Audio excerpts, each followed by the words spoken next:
How does a penguin build a snow globe? He glues it together.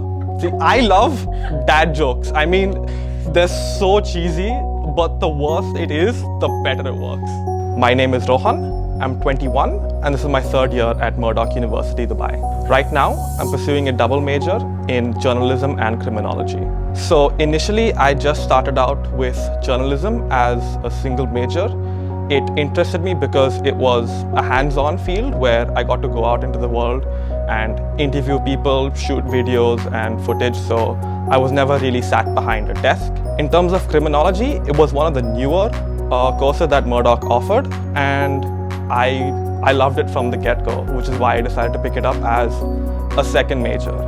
So my favorite part about Murdoch would be the fact that I've built sort of a family outside of the home. The staff, some of the students and other people that I get to see around campus.